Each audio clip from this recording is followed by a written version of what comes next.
días, yo soy Anderson Boscan desde el Sweet & Coffee de la Plaza Foch. Esto es News & Coffee, el programa de entrevistas de La Posta para revisar la coyuntura política y la actualidad nacional. Hoy miércoles 4 de julio, con mi garganta mejorando a pesar de los malos hábitos que no puedo confesar porque mi madre ve este programa y va a creer que soy fumador. Revisamos los hechos en caliente.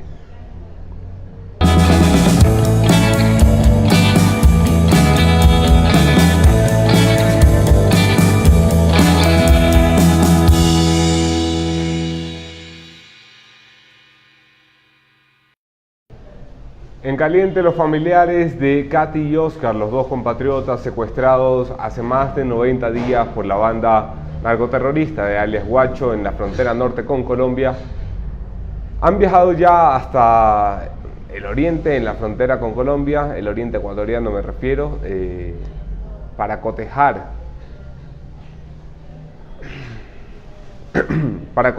los exámenes de ADN y los resultados y confirmar si los dos cuerpos hallados, de los cuales el gobierno ecuatoriano y el gobierno colombiano presumen se tratan de Katy y Oscar, son realmente nuestros compatriotas asesinados. La noticia se hará pública en las próximas horas, evidentemente La Posta estará allí para informarlo cuando sea pertinente.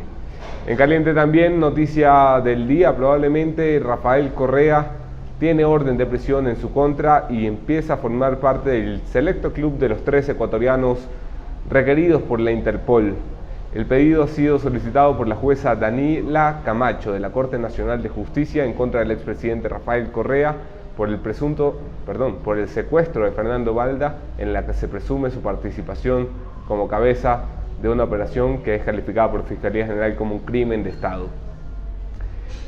La orden de prisión contra Correa y la difusión roja de la Interpol, que puede terminar de concretarse en las próximas 2 semanas según la defensa de Balda, cambia radicalmente la situación jurídica de Rafael Correa y si no se entrega a la justicia en las próximas horas o días, se convertirá en uno más de los tristes prófugos de su gobierno que huyen de los requerimientos de la justicia que según él había cambiado en el país. Finalmente, los reportes de La Posta sobre el funcionamiento de la Secretaría Nacional de Inteligencia aún no llegan a Fiscalía.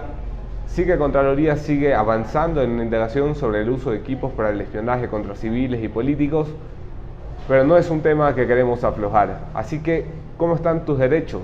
¿Y quién mira tu cuenta de Facebook? A ver si Romy Vallejo tiene tus fotos por ahí en pelotas guardadas en su celular o en un servidor en el extranjero. ¿Cómo están tus derechos para informarte a través del Internet? ¿Quién te protege a través del Internet? ¿Y cómo está la situación de los usuarios en la red? Tengo el gusto de preguntárselo esta mañana a mi invitado de hoy, Alfredo Velasco, el portavoz de Usuarios Digitales, una asociación o organización no gubernamental, podría ser, dedicada a la defensa de quienes utilizamos el Internet para lo que nos dé la gana, con el debido respeto y el derecho que nos asiste. No se vayan, quédense para la entrevista.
Gracias por quedarse en la entrevista. Gracias a Hyundai, patrocinador oficial del Mundial y de este espacio de entrevistas. Y por supuesto a Surin Coffee por apoyar el periodismo independiente. Yo soy Anderson Boscan en todas las redes. Únanse a la conversación, leo sus preguntas y comentarios. Gracias por compartir. Gracias Alfredo Velasco por estar aquí esta mañana. ¿Qué tal, Anderson? Muchas gracias por la invitación. No tomas café, pero eres bienvenido igual, no te creas. Muchas gracias. Hombre, ¿qué posibilidades hay de que alguien tenga unas fotos que yo no quisiera en este momento guardadas en un servidor de la antigua Senaín? Bueno, realmente muchas. Hemos venido nosotros denunciando desde 2014 a una universidad canadiense con la organización Citizen Lab. Ya hablaba de que Ecuador era el tercer país con mayor cantidad de servidores de un software espía de una empresa italiana llamada Hacking Team. La que Correa salió a negar con la cara de tuco que le caracterizaba, decir, no hay contrato. Y luego la Posta consiguió el contrato y lo publicó. Exactamente. Pero, o sea, dimensiona esto de aquí, tercer país en el mundo. No estamos hablando de uno de los países, no estamos hablando de la sexta agencia que más contribuyó a esto de aquí, estamos hablando del tercer país con mayor infraestructura respecto a software espía de esta empresa Hacking Team. ¿Después de quién? Después de Estados Unidos, y el otro país se me escapa, pero era en Asia. Pero es una bestialidad. Realmente nos llamó a nosotros muchísimo la atención. Estamos hablando de 2014, en plena mitad de todo lo que es la década que tuvimos el correato. Y obviamente nos enfrentamos a muchísimas cosas, pues, ¿no? Desde amenazas. Recibí particularmente amenazas de unas cuentas que cuidan mis hijas, impedimentos de crear la organización, observaciones, monitoreos. Por ahí mi nombre aparece en un reporte que en teoría habría sido filtrado de la Senaín. Entonces es un tema que a nosotros nos llama muchísimo la atención. Y obviamente, patadas y empujones, Usuarios Digitales tiene 3 años defendiendo precisamente a los usuarios del Internet. Realmente lo que nosotros hacemos como asociación, velamos por los derechos de los miembros de la asociación, pero que obviamente terminan siendo de los derechos de todos, pues no, por extensión los derechos de todos. Somos todos los usuarios. Exactamente. Entonces, precisamente el 30 de junio nosotros cumplimos 3 años de creación jurídica después de todo un vaivén y toda una obstaculización para crear la organización. Tercer país con la mayor capacidad de espionaje. ¿Eso cuesta mucho dinero? Obviamente, esto de que ha de haber necesitado una cantidad de recursos. Por eso es que el tema de la contratación o del pago de la agencia de inteligencia que se filtró un año después, en el 2015, no nos llama mucho la atención y lo vemos como una pieza más bien pequeña de todo el aparataje, porque solamente estamos hablando de un software espía. Una de las muchísimas herramientas que obviamente también vi en la Posta, de que también se han comenzado a sacar, pues, ¿no? Entonces es un tema que incluso tuve la oportunidad de hace 3 años hablar con el Comando Conjunto de las Fuerzas Armadas en una capacitación. Hasta ellos estaban asombrados de la capacidad que tenía la Senaín. Hablemos de esa capacidad ya en un tema que tú manejas mejor que yo, Alfredo, que es ¿qué eran capaces de ver? Porque cuando decimos espiar, uno dice, ya, hombre, me pinchan la llamada, no sé, me abren el mail, pero ¿qué eran capaces de hacer con la infraestructura de espionaje que tenía la Senaín? Realmente todo lo que te permite tu dispositivo móvil. Encender la cámara, apagar la cámara, encender el micrófono, escuchar, geolocalizarte. Yo estoy aquí en una entrevista contigo y pueden encender el micrófono. Exactamente, pueden encender la cámara, pueden... sin que haya una llamada. Sin que haya una llamada, pueden ver lo que estás escribiendo, es decir, no necesitan en teoría hackearte WhatsApp o hackearte Facebook o hackearte cualquier otra cosa, sino simplemente el teléfono era de ellos, el dispositivo era de ellos. Era un esclavo de ellos. Era un esclavo de ellos que lo podían, dentro de las capacidades que permitía este software. De ahí, si me permite solamente esa aclaración, De ahí, dentro de las capacidades que tenía el recurso humano de la SENAIN, es un poco más complejo analizarlo. O sea, vemos que el secuestro se llamaba Operación Secuestro. Vemos el cruce de correos con Hacking Team, en los cuales los agentes de Hacking Team realmente ya estaba cansada de explicarles cómo funcionaba el software. Inteligencia, solo el nombre. O sea, realmente el correato le dio un nuevo significado de inteligencia o agencia de inteligencia en el país. ¿Cómo carajos llegaban a mi teléfono? Generalmente, Deme un software, pero ¿cómo llegan acá? El tema de generalmente con correos, recordemos que en ese tiempo estaba en boga el tema de Odebrecht, y desde algunas cuentas se hicieron de algunos correos, de algunos emails de algunos políticos, en los cuales enviaban un supuesto listado de Odebrecht.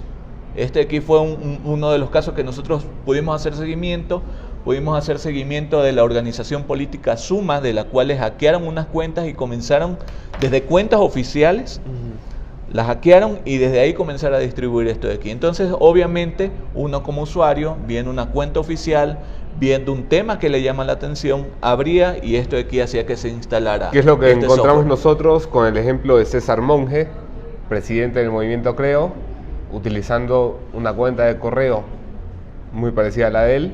Enviaban, oye, es que han hackeado fulanito de tal, que era miembro de la organización, mira aquí, y a lo que pinchabas el link, pues ya estaba hackeado tú. Claro, en el tema de Suma fueron más allá, o sea, hackearon cuentas institucionales y por ahí comenzaron a distribuir, obviamente para hacerlo mucho más real el tema. Obviamente, a ver, señalar que esto de aquí haya sido propiamente de la SENAIN todavía es un camino bastante largo, pero se presta muchísimas suspicacias y hay muchos puntos encontrados respecto al tema. ¿Había forma de protegerse de eso? La hay, porque nadie nos asegura que esto ha sido desmontado, ¿no? Que ya vamos a hablar de aquello. Claro, la primera forma obviamente es el tema de suspicacia. O sea, pensar que realmente estén pasando la lista de los involucrados en Odebrecht es medio complejo. De ahí obviamente, si ya abres el archivo y ya se instala en tu dispositivo móvil, ahí, o sea, solamente que cometan el error de en algún momento manipularte mientras tú estás haciendo otra cosa y tú te des cuenta en ese momento, o sea, por ahí como imperceptible, básicamente. Básicamente imperceptible. Lo que te comentaba hace poco, o sea, la mejor forma de controlar es saber que no está siendo controlado.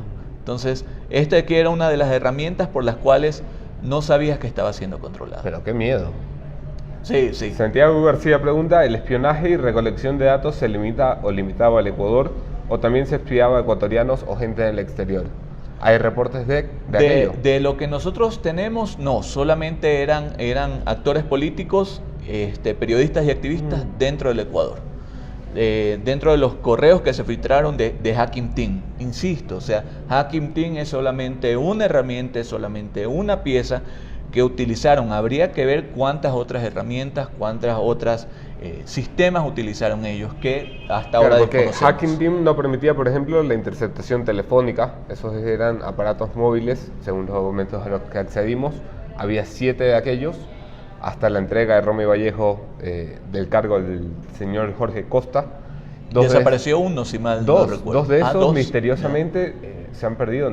Yo no quiero insinuar que ha sido el señor Romy Vallejo, porque no desconfío de él, con toda la honradez que la caracteriza, pero se han perdido después de que él entrega a la Secretaría y están en manos de alguien que no es el Estado, que es gravísimo. Claro. Así que sí, evidentemente había más que Hacking Team en la cadena del espionaje. Hoy, ¿hay que confiar en el SENAIN?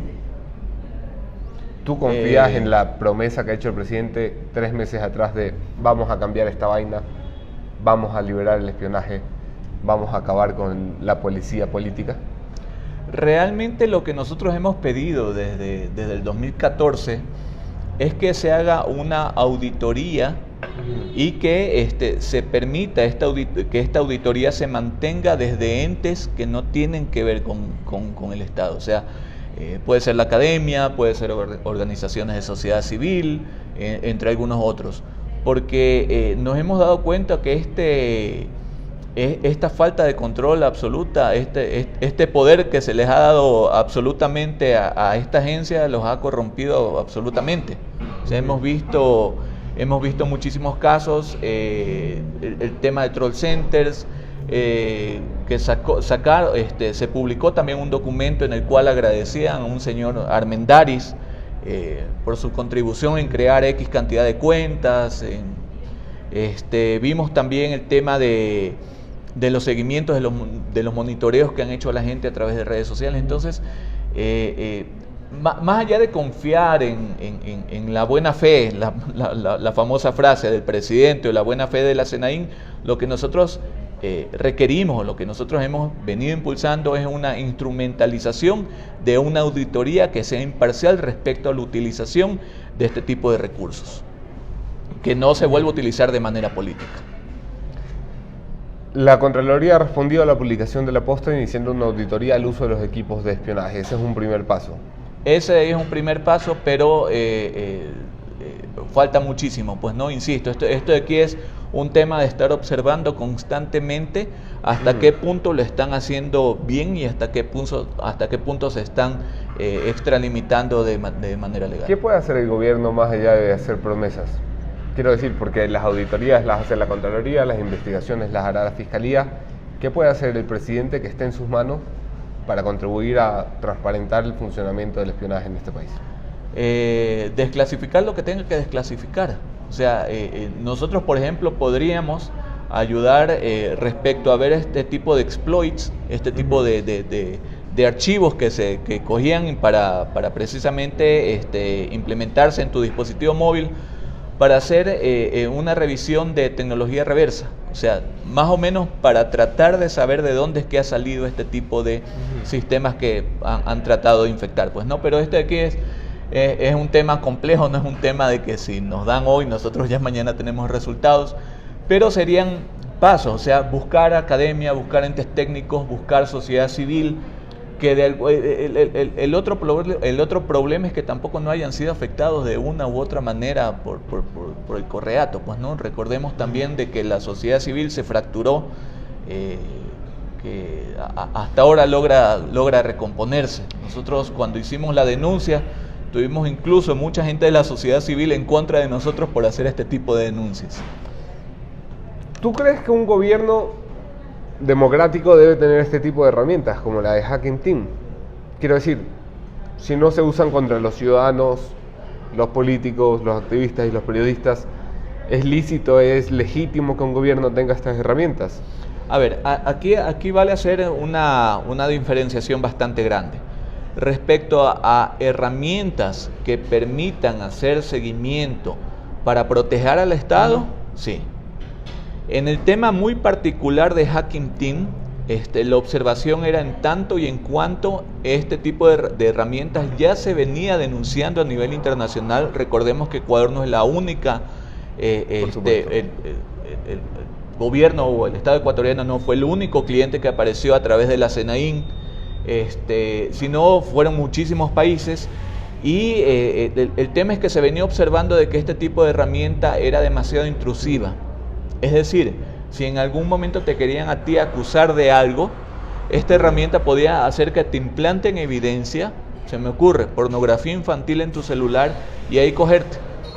O sea, a ese tipo de nivel permite este tipo de herramienta. Menos mal, el recurso humano dentro de la SENAIN era bastante limitadito. Era bastante limitado. No lo pudieron utilizar en todo su potencial, porque si no hubiéramos tenido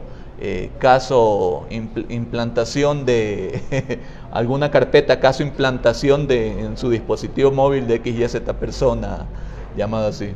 Juan Cortés pregunta: las comunicaciones inalámbricas son muy vulnerables por donde se vea, se vienen cambios muy sustanciales a cuanto a comunicaciones desde el 2020, haciéndonos mucho más vulnerables. ¿Cómo hacernos más fuertes en cuanto a nuestra privacidad? ¿La encriptación y la Deep Web ayudan para esto? La encriptación definitivamente sí. Nosotros hemos, junto con otras organizaciones a nivel mundial, hemos estado impulsando el tema de la encriptación desde diseño, que esto aquí es importante, o sea, no sacar la información y después decir, ¿sabes qué? Voy a encriptar, sino desde el diseño propio de las aplicaciones, pero todavía es un paso bastante grande, pues, ¿no? O sea, hemos visto el tema de Cambridge Analytics, hemos visto el tema recientemente de Google, que estaría leyendo nuestros propios correos, la información de nuestros propios correos con fines económicos, pero obviamente el tema es, por un lado, informarse, saber que nosotros tenemos derechos en Internet, los mismos derechos que tenemos offline, no tenemos online, por un lado, y también tratar de conocer un poco más de las herramientas que nos ayudan a mantener o a garantizar nuestra intimidad. Rodrigo pregunta, ¿existen en Ecuador leyes que reglamenten el tema digital? En caso de que así sea, ¿qué tan cerca o lejos estamos de implementar una ley de derechos del usuario digital donde se garantice la protección al usuario? A ver, nosotros tenemos la recientemente ley de telecomunicaciones, incluso también el Código Penal incluye ciertos delitos como el grooming, que es un delito netamente relacionado al tema tecnológico. El tema que a nosotros nos sigue preocupando es que tenemos leyes que todavía obviamente son perfectibles, pero el aparataje de implementar estas leyes todavía sigue siendo bastante complejo. El tema de que todavía se piense de que lo que pasa en Internet no afecta a la vida real es bastante complejo, y solamente me permito darte un caso de lo que nosotros estamos siguiendo. Estamos siguiendo bastante el tema de violencia a través de Internet, el tema de violencia digital por género.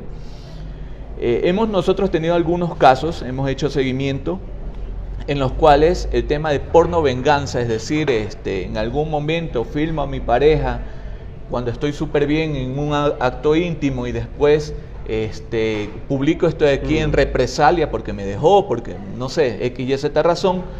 Esto de aquí, por ejemplo, no se toma conciencia, y la función judicial al parecer todavía le cuesta bastante creer o bastante procesar este tipo de información. Tuvimos el caso de una persona en el cual obviamente la pareja la grabó, la pareja la filmó, la pareja publicó esto de aquí, le envió a los familiares, a compañeros de trabajo y todo lo demás. Realmente le destruyó la vida a esta persona.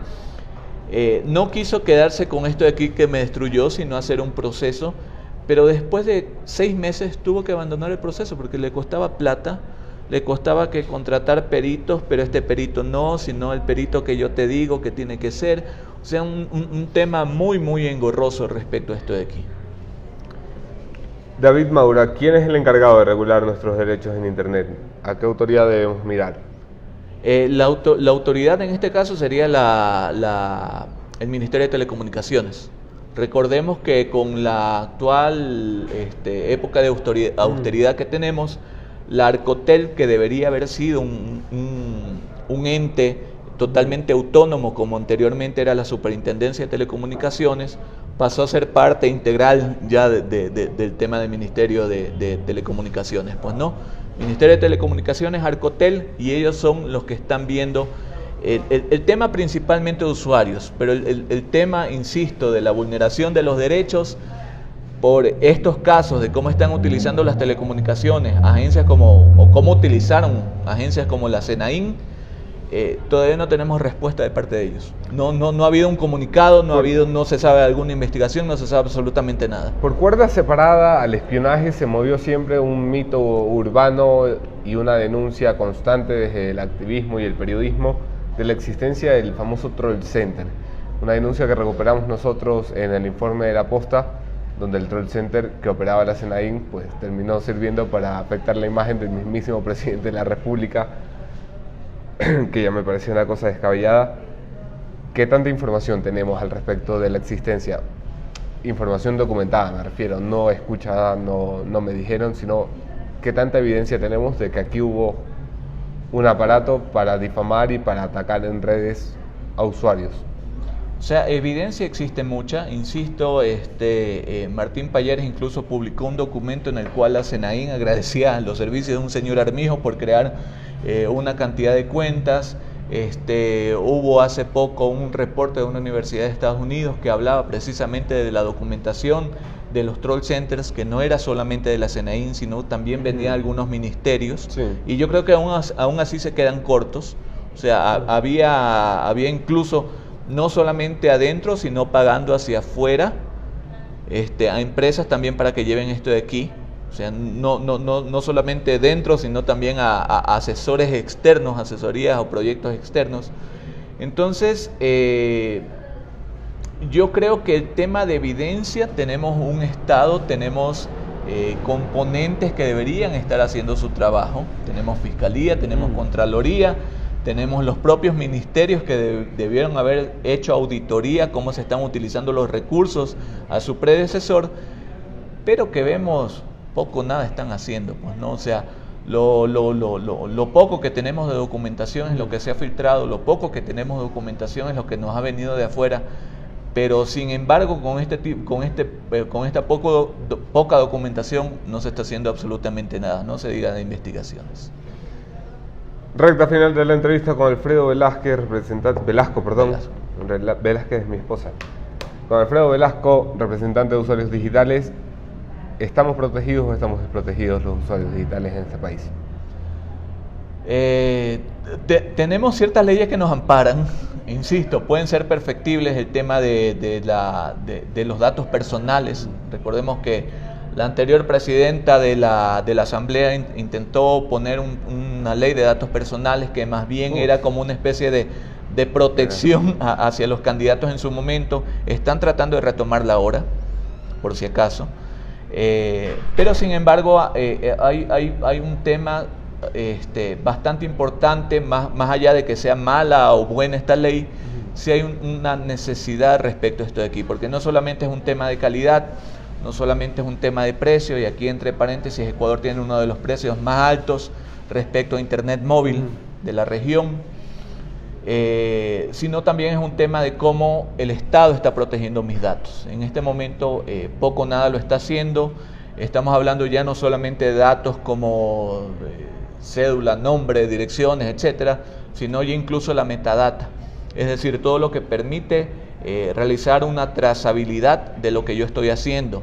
El tema de cómo están protegiendo la IP de tu celular, que te puede ayudar a identificar si es que están cogiendo el tema de revisar tu ubicación, el tema del EQ911 que ahora está, incluso hace reconocimiento facial.